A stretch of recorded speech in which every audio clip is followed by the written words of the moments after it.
the next act. Most of you have seen this man somewhere before. This man is the man behind the bright side that you are watching here. He usually compares, but today you're seeing him unplugged, live and unleashed. One of Leicester's finest poets. Sadly, very ugly though. Here he is. Don't encourage him. There he is, the man himself, Rob G.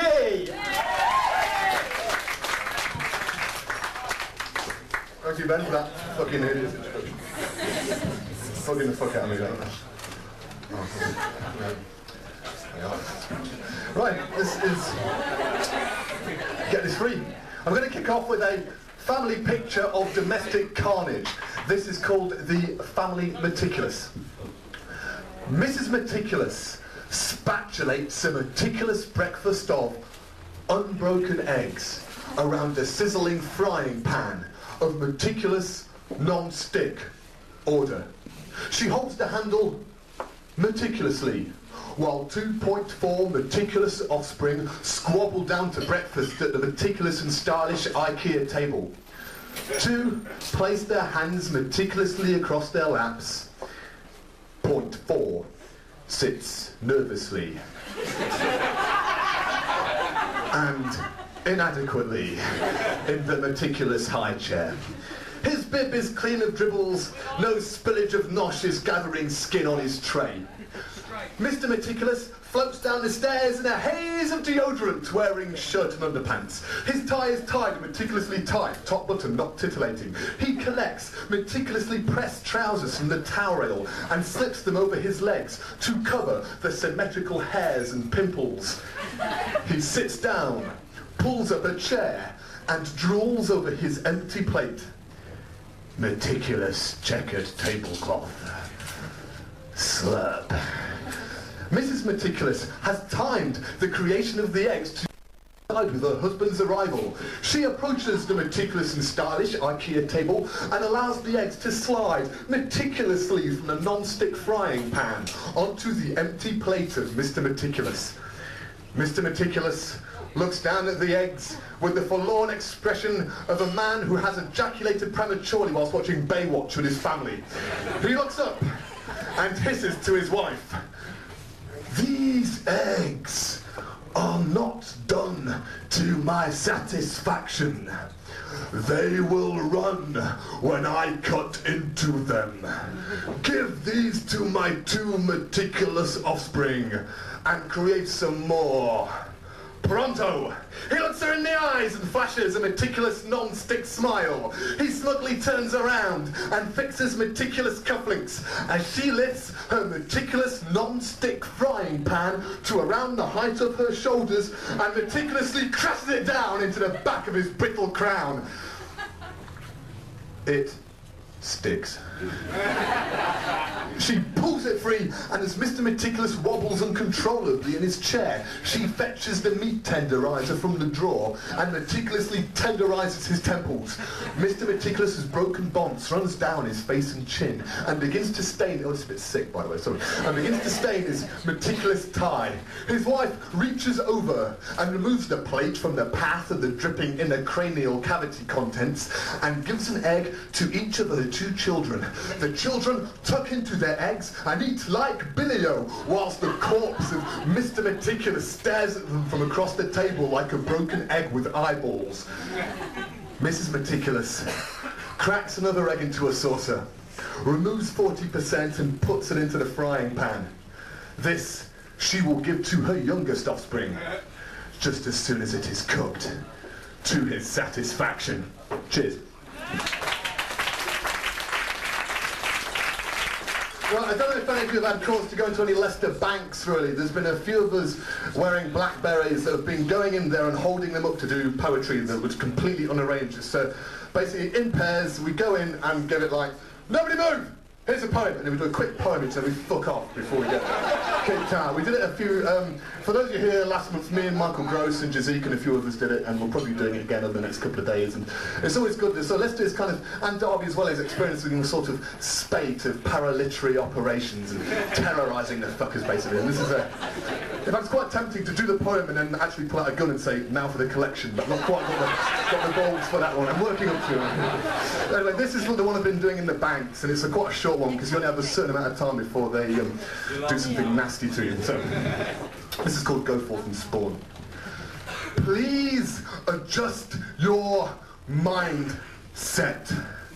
Open to the sound of monkeys rattling cages. There's a perverse sense of pleasure and joy in being an insect. The smell of the underground flowing into rapid. You open your mouth and a bomb goes off, but that's part of the pleasure. The rules we used to know have been jettisoned into the space behind us, and all that's left is a green thing with human eyes, a blank page with a sense of purpose, but feeling is coming and rasping off the tongue. Verbal hit and run, a celebration of contradictions. Feel the flow of the falling down, catching on the breath and clinging to the brink of belief. It's the adrenaline of a lifetime, and the one who laughs last doesn't get the joke. One life and it's all over. The forward-thinking, backward, reactionary, unwashed armpit of modern culture is coming out and in your face, and there's more to life than watching the blip on TV and wishing you were someone else. It all depends on whether you can laugh and think at the same time, and if offence is caused, then that's a necessary component for an active brain. Paradise is coming home. Take care, stay aware, and enjoy what you have to offer. Welcome back to the human race. Go forth and spawn. Cheers. Right in. Old favourite. Part 1. The scene is set. A British Rail platform buffet on a boiling hot day in the middle of July. There's a fucking radiator up here, by the way, and it's on full. Can you believe that? Boiling. My cheesy plastic seat is slowly inducing hemorrhoids, and I sweat my body weight into a tepid beaker of overpriced British Rail citrus piss. The woman behind the buffet counter looks like she eats, sleeps, and lives there. Oi! Fucking hell, love! A man projects eloquently from across the room. You look like you could do with a larger portion. His mates laugh, and he gesticulates with his fist, displaying a tattoo of the Union Jack on a huge bicep. The master race. Zero tolerance. Wanker. There are 3 of them. A simplicity of meatheads. Crammed into 2 seats, sweating cobs, and bonding as only real men know how, calling each other queer and grabbing their crotch, consuming vast amounts of beer and saying fuck a lot, displaying their manly prowess by flexing, roaring and feuding. Their t-shirts are so tight their nipples are protruding like huge hairy purple nodules of flesh, and they vibrate with rhythmic gusto as the master race breaks an empty plastic beaker over his forehead. Bond, boys, bond! Wankers. And then they see me. Oi! What the fuck are you looking at?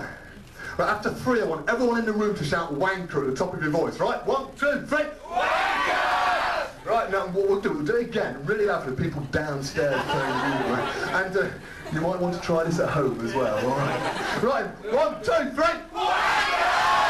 Thank you. Which one is he staring at me? Are you staring at me? Because if you are, I'm going to come down there and ram your teeth down your throat, you fucking asshole. Asshole.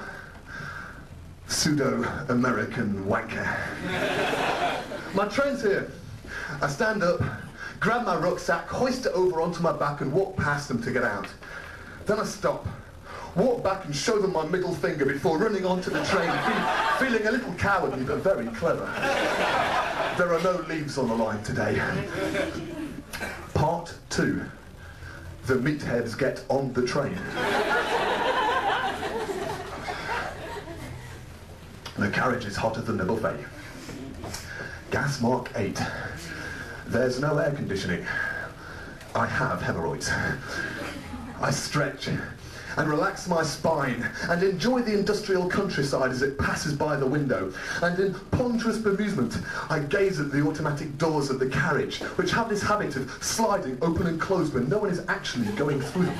And then they fly open angrily, the three of them stride into the carriage and pile towards me, an arrogant parade of bad breath, aftershave and bulging masculinity. Shit! I bend down and become very interested in retying my shoelaces. And they stride past me towards an Indian student sitting alone, and they descend around the seat with, "Fuck me, love, you're a long way from home. Train go to Bangladesh, does it mean I'm not being a racialist? Sick. But why do you stink of fucking curry? Bond, boys, bond! White culture. Steak and chips. Football on Saturday, shagging tarts and getting pissed because it makes you fucking hard.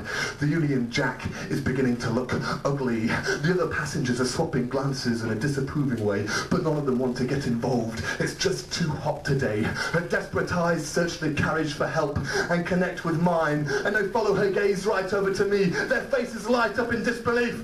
Aha! Time for the toilet. So, I'm off towards the dodgy automatic doors. They leap out of the seats as one, come after me, dive me to the floor and start pounding, ugly, hard and resounding, scattering cups and limbs in all directions in this forceful display of muscular affection on one puny person, squirming for air beneath a pulsating mass of muscle. And through the corner of my eye, I can see the student reaching into one of her bags and pouring a capsule of powder into the 3 unattended beakers of beer. And then I'm free, uninjured and alive. They've returned to their seats, but they're smiling at me in a way that I don't like. Conductor's coming, asshole. But don't worry. The minute you get off of this train, we're going to put your bollocks through your brain. And my station's approaching. The master race winks at me and downs his beer in one swift gulp. There is a brief, pregnant pause. A slight reddening of the face and a shifting of the bottom. The desperate exchange of confused glances as a hot force builds up in them like a volcanic eruption. The student turns to them and whispers, "I'm not being a racist, but you 3 smell of chili. In future, stick to steak and chips." The master race turns a dark beetroot red, and tears well in his eyes, reflecting an image of misery and horror as he finally comes to realise exactly who put what where. And why? And as he shoots out of his chair, clutching his backside, his anguished cry of pain resounds around the train, and he drops back in his seat again like a man who's dropped his brain, scattering cups across the table. And his friends both do the same. Myself and the student watching contained amusement as the man with the Union Jack tattoo somersaults around the carriage, flailing out at his fellow companions, who are hitting him back to a rapturous round of applause from the other passengers. Eventually, he breaks free of his mates and dashes down the aisle, desperate to make it to the toilet in time. He doesn't. 5 minutes later, myself and the student are waving them off from the platform. The master race, Mr. Redface, is pouring at the window, trying to grind me between his knuckles. I wink at him and show him a finger as the train pulls safely away from the station. There are no leaves on the line today. Cheers. See you in the second half.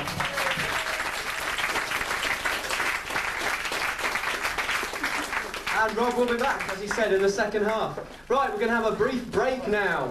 So go and buy lots of beer from the beer place. That'll be the bar. So off you go, 10 minutes.